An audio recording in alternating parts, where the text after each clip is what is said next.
What's happening, guys? Let's try back again to do my UFC 126 after-fight thoughts / review of the event, and it was an awesome night of fights. I'll say right off the bat that I picked Vitor Belfort to win this fight. I thought that Vitor Belfort's stand-up would have been much better than Anderson's, and his hands are better, and he's better at a boxing range. However, his feet, unfortunately, Anderson just puts it all together so well. And the more tools you have, the more you can put together a game plan to beat your opponent. Now let's see what. Let's just talk about what Vitor Belfort did wrong. What he did wrong was that he stayed in the wrong range with Anderson. Okay, he stayed at a Muay Thai kickboxing range. Okay, on the outside. What he needed to do was either get in closer, okay, all the time, stay in closer at a boxing range, or take him down, put pressure on him, get in close, and try to take Anderson down. Now Anderson had a pretty good height advantage on him, and the reach, even though they, like Anderson's body is very lanky. The kick that he hit him with was ridiculous. I've never seen a kick like that before in any mixed martial arts match, or kickboxing match either. Knock somebody out anyway. It was just ridiculous the way that he kind of threw it. He didn't throw it like a normal straight on push kick, front kick, like kind of like a front push kick.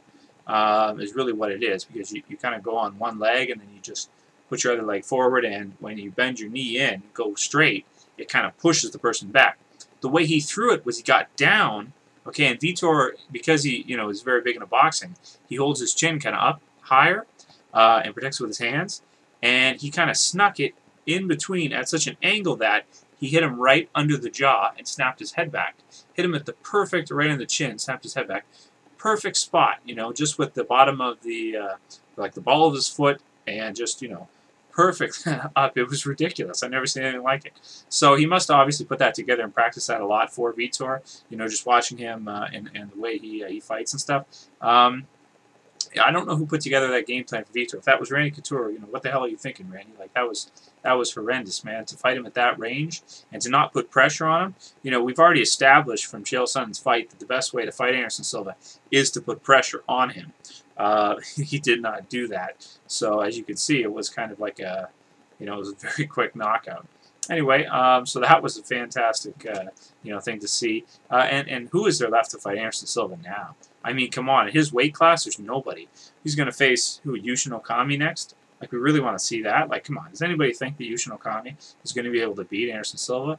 I mean, come on. It's just a waste of time, really. He's so much better than all these other guys that, after Vitor, Chael Sonnen maybe, again, if they fight again. But after Vitor, man, who else is there, really?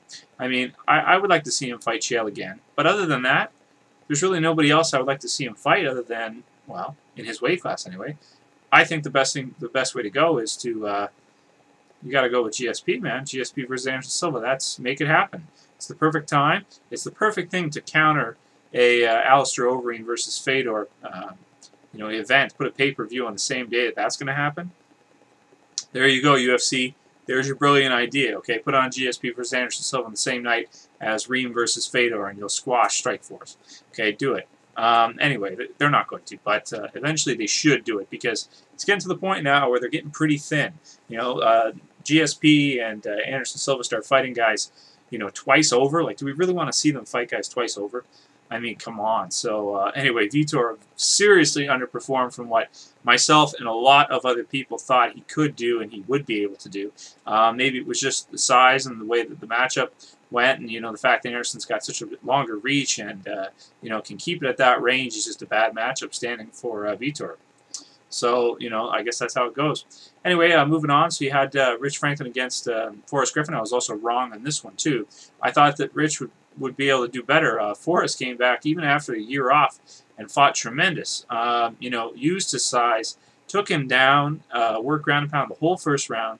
Got a unanimous decision. After that, it was kind of back and forth, but, Forrest was landing some really good combinations. He would throw a right roundhouse kick and follow it with a left straight without bringing his leg down. So that was very, not something you see very often. Usually you see fighter throws a roundhouse kick, they put their leg down, and then they start to throw the things. No, he kind of threw his, right foot first for the roundhouse, and then before he brought it down, while his body was still kind of up in that position, throw a right straight. So that was pretty nice. And he landed a couple of those on Rich and almost knocked him out. But Rich is tough. He's not going to give up.